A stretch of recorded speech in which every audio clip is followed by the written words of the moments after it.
नेमकी कारवाई केलेली आहे, आरोपी किती आहेत आणि रिकव्हरी काय काय आहे? माननीय पोलीस अधीक्षक सरांच्या मार्गदर्शनाखाली जे रेकॉर्डवरील आरोपी आहेत, जे जेल रिलीज आहेत, त्यांची चेकिंग करण्याच्या सूचना सरांनी दिल्या होत्या. त्यानंतर आम्ही जो रेकॉर्डवरचा आरोपी आहे लड्ड्या, याला आम्ही चेक केल्यानंतर त्याच्यासोबत आणखीन 2 संशयित इसम सापडले.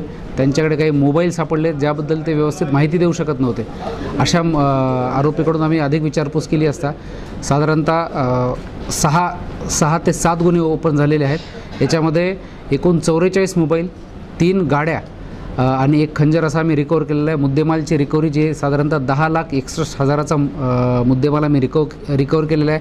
याच्यामध्ये पोलीस स्टेशन बारड, अर्धापूर येथील दरोड्याचे गुन्हे, त्याचबरोबर परभणी जिल्ह्यातील गंगाखेड येथील दरोड्याचा एक गुन्हा, पोलीस स्टेशन अर्धापूर येथील 399चा एक गुन्हा, नांदेड ग्रामीण, भाग्यनगर आणि शिवाजीनगर येथील मोबाईल चोरीचे असे 7 गुन्हे ओपन झालेले आहेत.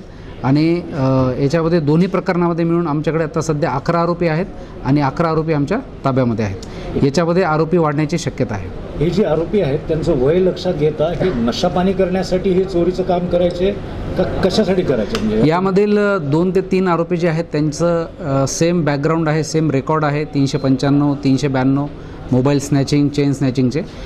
या रेकॉर्डवरच्या आरोपीसोबत नवीन काही युवक जे आहेत ते जोडले गेले आणि त्यातून हा प्रकार त्यांनी रॉबरीचे केलेले आहेत. पण म्हणजे